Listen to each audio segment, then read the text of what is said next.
हरे राम राम राम हरे हरे, हरे कृष्ण कृष्ण कृष्ण हरे हरे राम राम राम हरे, हरे कृष्ण कृष्ण हरे हरे.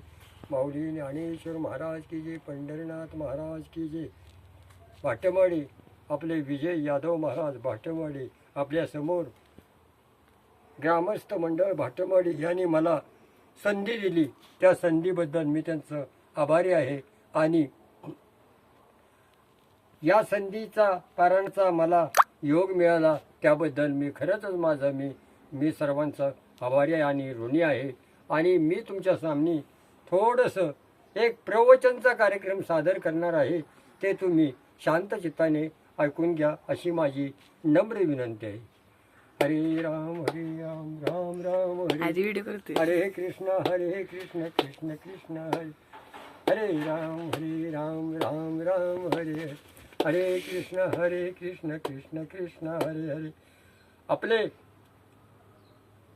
बर्गे महाराज, दिलीप बर्गे महाराज बाक्करवाडी यांनी मला माळ घालून मला मी त्यांचा पहिल्यांदा आभार मानून त्यांनी जी मला आपल्या बुद्धीचं मला जी 2 शब्द सांगण्याचा प्रयत्न दिला त्याबद्दल मी त्यांचा खरंच आभारी आहे. आणि मी सांगण्याचा प्रयत्न की अरे विचार करा, मी ह्या वयात माळ घातली, माझ्या ध्येनीमनी सुद्धा नव्हतं की मी माळ घालेन, पण माझ्या आईबापाचं भाग्य म्हणून मी माळ घातली आणि महाराजांचं माझ्या भाग्य समजून मी तुम्हाला थोडंसं प्रवचनचं 2 शब्द सांगण्याचा प्रयत्न करत आहे.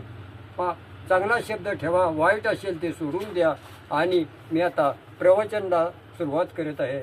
अरे विचार करा,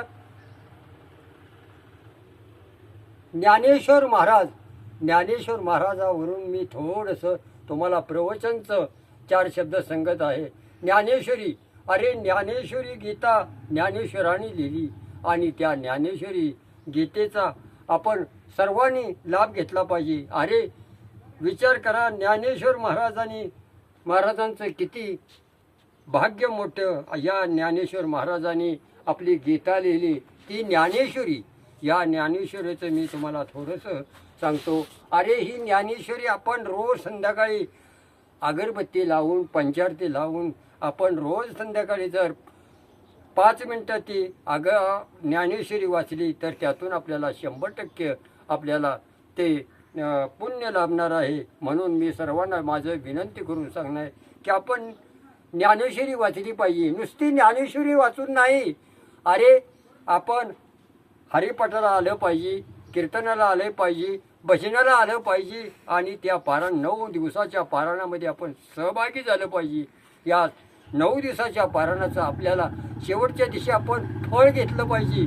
म्हणून मी सर्वांना माझं विनंती करून माझं सांगणं आहे की अरे ज्ञानेश्वरी भक्ती आणि ज्ञानेश्वर पारायण आपल्याला पुन्हा बघायला भेटत नाही. वर्षातून हा एकदाच पारायणाचा कार्यक्रम असतो.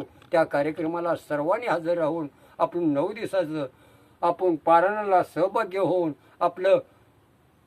आपलं भाग्य तिथं उद्ध्वस्त आणि आपलं भाग्य आपण हे करायचं, एवढीच मी सर्वांना माझं विनंती करून सांगणं आहे. अरे विचार करा, या पारायणाच्या आपण ह्याच वयात पारायणाला गेलं पाहिजे. आपण म्हातारपणी झाल्यानंतर मग आपण पारायणाला जाणार, अरे काही नाही त्याचा उपयोग. आपण ज्या वेळेला आपलं तरुणपण असतं त्याच टायमेला आपल्याला ही संधी आपण घेतली पाहिजे. आपण या संधीचा सर्वांनी लाभ घेतला पाहिजे आणि ज्ञानेश्वरी वाचले पाहिजे, क्षेत्राला गेलं पाहिजे, पंढरपूरला गेलं पाहिजे, आळंदी देऊ केला पाहिजे. आणि एवढं करून सगळी भक्ती करा. बघा तुम्हाला घरात संसारात काही कमी पडणार नाही, एवढंच माझं सर्वांना विनंती करून सांगणं. अरे विचार करा, आपण जर सकाळी उठून तुळशीला अगरबत्ती लावून त्याची सेवा केली तरी ती सुद्धा सेवा महत्त्वाची आहे. आणि एवढंच